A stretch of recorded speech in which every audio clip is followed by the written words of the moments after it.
दूसरा प्रश्न है, आंधी आने से एक पेड़ टूट जाता है और टूटा हुआ भाग इस तरह मुड़ जाता है कि पेड़ का शिखर जमीन को छूने लगता है और इसके साथ 30 डिग्री का कोण बनाता है।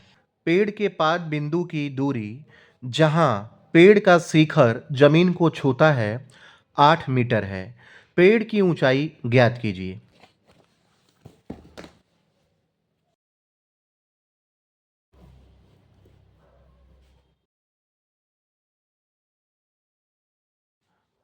मान लेते हैं ए बी एक पेड़ है। आंधी आने से यह पेड़ टूट जाता है। मान लेते हैं सी बिंदु से यह टूट जाता है। तो जो यह टूटा हुआ भाग है ए सी, यह जमीन पर झुक जाता है। मान लेते हैं यह डी बिंदु पर जमीन पर झुक जाता है। प्रश्न में फिर दिया है, पेड़ का शिखर जमीन को छूने लगता है और इसके साथ 30 डिग्री का कोण बनाता है। यह जो कोण बनता है 30 डिग्री का कोण बनता है। और फिर प्रश्न में दिया है कि पेड़ के पाद बिंदु की दूरी, पेड़ का पाद बिंदु यह है बी। पेड़ के पाद बिंदु की दूरी जहां पेड़ का शिखर जमीन को छूता है 8 मीटर है। तो पाद बिंदु यह बी है और पेड़ का शिखर डी बिंदु पर छूता है जमीन पर। तो जो इसकी दूरी है, बीडी की दूरी है 8 मीटर है। पेड़ की ऊंचाई ज्ञात करनी है। सबसे पहले हम यहां पर लिखेंगे, माना कि ए बी एक पेड़ है जो सी बिंदु से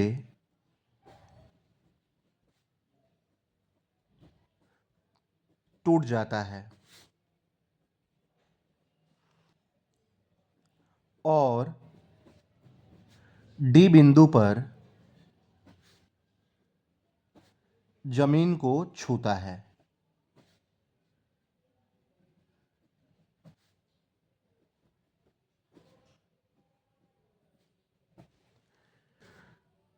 बी डी बराबर दिया हुआ है 8 मीटर। कोण डी है 30 डिग्री। ए बी की ऊंचाई ज्ञात करनी है। ए बी जो है पेड़ है, पेड़ की ऊंचाई ज्ञात करनी है। ध्यान से अगर हम देखें तो जो ए सी है और सी डी है, यह दोनों बराबर है, क्योंकि सी डी जो है पेड़ का टूटा हुआ हिस्सा है और ए सी ही टूटकर डी बिंदु पर गिरा है। ए बी बराबर हम लिखेंगे ए सी प्लस बी सी।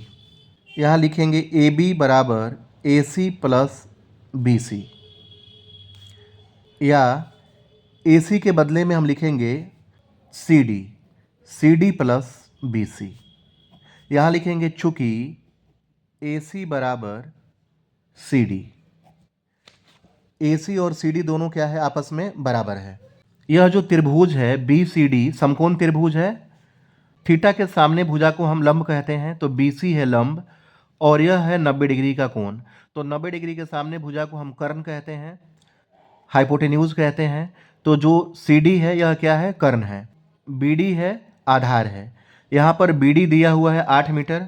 हम क्या करेंगे, यहाँ पर बी सी की लंबाई ज्ञात करेंगे और फिर सी डी की लंबाई ज्ञात करेंगे और दोनों को अगर हम प्लस कर देंगे बी सी और सी डी, तो ए बी की ऊंचाई हमें मिल जाएगा।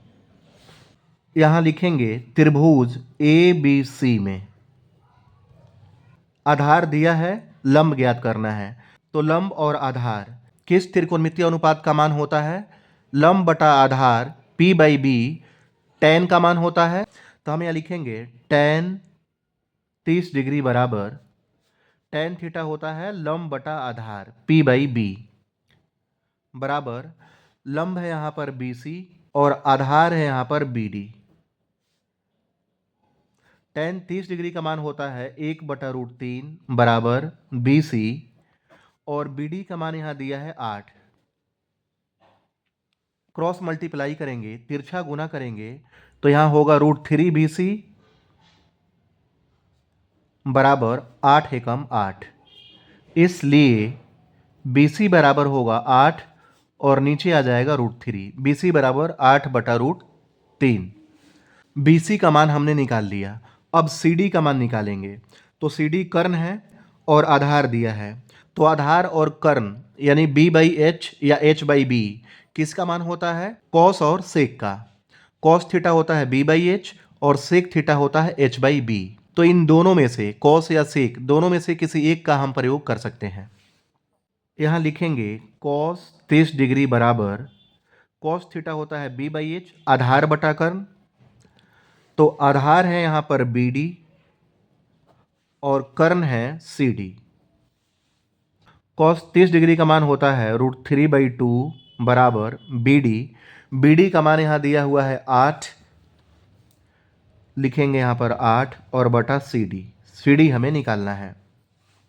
तिरछा गुना करेंगे तो होगा √3CD बराबर 8 दूनी 16। इसलिए CD बराबर क्या होगा? 16 और बटा √3। √3 से भाग लग जाएगा, तो CD का मान आ गया 16/√3। और हमें निकालना है पेड़ की ऊंचाई AB, और AB बराबर क्या है यहाँ पर? CD plus BC। तो हम लिखेंगे यहाँ पर AB बराबर CD प्लस BC। CD का मान है 16/√3 प्लस BC। BC का मान है 8/√3। √3 और √3 का एलसीएम लेंगे तो होगा √3, और फिर √3 से √3 में भाग करेंगे तो भागफल होगा 1, और 1 से गुना करेंगे 16 में तो होगा 16 एकम 16। फिर प्लस है तो प्लस लिखेंगे, फिर √3 से √3 में भाग करेंगे तो भागफल होगा 1, और 8 में 1 से गुना करेंगे तो होगा 8 एकम 8। दोनों को प्लस करेंगे 16 और 8 को तो होगा 24 और बटे में √3। नीचे हम रूट को नहीं रखते हैं, उसका परिमीकरण करते हैं। बराबर लिखेंगे 24/√3, और परिमीकरण करने के लिए क्या करेंगे? √3/√3 से गुना करेंगे। बराबर 24√3 बटा √3 से √3 में गुना करेंगे तो होगा 3, और 3 से 24 कट जाएगा 8 बार में, 8 या 24 बराबर 8√3। पेड़ की ऊंचाई आ गया 8√3 मीटर। यहां हम लिखेंगे अतः पेड़ की ऊंचाई